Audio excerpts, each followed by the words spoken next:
राधे राधे, जय श्री कृष्णा। आज मैं आपको श्रीमद् भगवद गीता के 15वें अध्याय का महात्म्य सुनाने जा रही हूँ।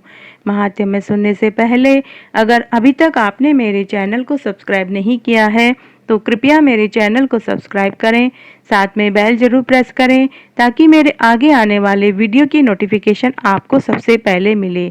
और अगर आपको महात्म्य अच्छा लगे तो कमेंट बॉक्स में राधे राधे जरूर लिखें। धन्यवाद। श्रीमद् भगवद गीता के 15वें अध्याय का महात्म्य इस प्रकार है। श्री महादेव जी कहते हैं, हे पार्वती, अब मैं गीता के 15वें अध्याय का महात्म्य सुनाने जा रहा हूँ।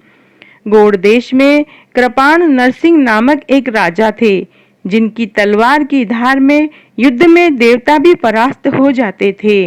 उनका बुद्धिमान सेनापति शस्त्र और शास्त्र की कलाओं का भंडार था। उसका नाम था सरभ मेरुंड। उसकी भुजाओं में प्रचंड बल था। एक दिन उस पापी ने राजकुमारों सहित महाराज का वध करके स्वयं ही राज्य करने का विचार किया। इस निश्चय के कुछ ही दिनों बाद वह हेजे का शिकार होकर मर गया।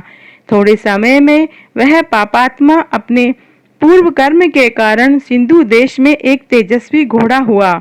उसका पेट सटा हुआ था। घोड़े के लक्षणों का ठीक ठीक ज्ञान रखने वाले किसी वैश्य के पुत्र ने बहुत सा मूल्य देकर उस घोड़े को खरीद लिया और बड़े यत्न के साथ उसे राजधानी तक ले आया। वैश्य कुमार वह अश्व राजा को देने को लाया था। यद्यपि राजा उस वैश्य कुमार से परिचित थे, तदपि द्वारपालों ने जाकर उसके आगमन की सूचना दी। राजा ने पूछा, किस लिए आए हो? तब उसने स्पष्ट शब्दों में उत्तर दिया, हे देव, सिंधु देश में एक उत्तम लक्षणों से संपन्न एक अश्व था, जिसे तीनों लोकों का रत्न समझकर मैंने बहुत सा मूल्य देकर खरीद लिया है। राजा ने आज्ञा दी, उस अश्व को यहाँ लेकर आओ। वास्तव में वह घोड़ा गुणों में उच्च श्रवा के समान था। सुंदर रूप का तो मानो घर ही था। शुभ लक्षणों का समुद्र जान पड़ता था। वैश्य घोड़ा लेकर आया और राजा ने उसे देखा। अश्व का लक्षण जानने वाले अमात्यों ने उसकी बड़ी प्रशंसा की। राजा घोड़े की प्रशंसा सुनकर आनंद में निमग्न हो गए और उन्होंने वैश्य को मुंह मांगा स्वर्ण देकर तुरंत ही उस अश्व को खरीद लिया। कुछ दिनों के बाद एक समय राजा शिकार खेलने के उत्सुकता से उसी घोड़े पर चढ़कर वन में गए। वहां मृगों के पीछे इन्होंने अपना घोड़ा बढ़ा दिया। पीछे पीछे सब ओर से दौड़कर आते हुए समस्त सैनिकों का साथ छूट गया। वे हिरणों द्वारा आकृष्ट होकर बहुत दूर निकल गए। प्यास ने उन्हें व्याकुल कर दिया।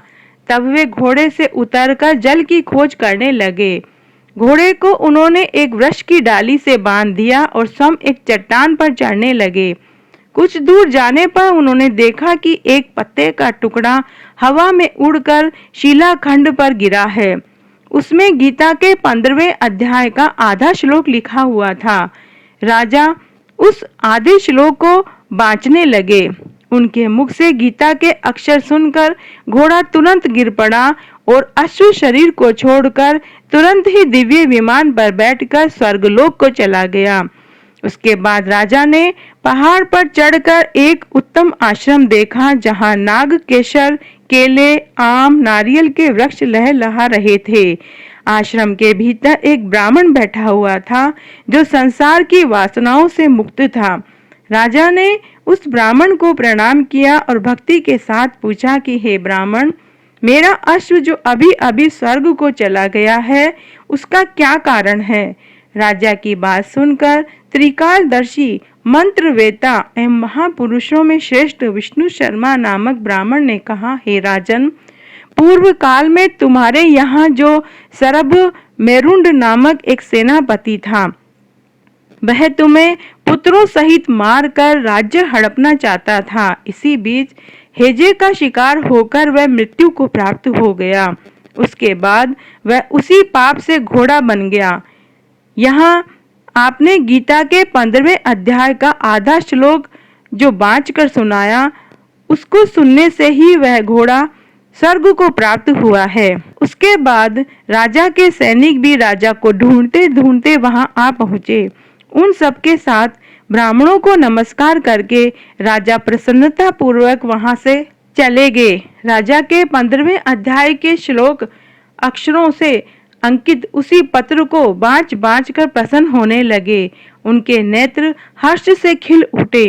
घर आकर उन्होंने मंत्रवेता मंत्रियों के साथ अपने पुत्र सिंह बल को राज्य सिंहासन का भार सौंप दिया और स्वयं 15वें अध्याय के जप में विशुद्ध चित्त होकर मोक्ष को प्राप्त हुए। तो आज मैंने आपको श्रीमद् भगवत गीता के 15वें अध्याय का महात्म्य सुनाया। अगर आपको ये पसंद आता है तो अपने दोस्तों और रिश्तेदारों में ज़्यादा से ज़्यादा शेयर करके पुण्य कमाएं। धन्यवाद।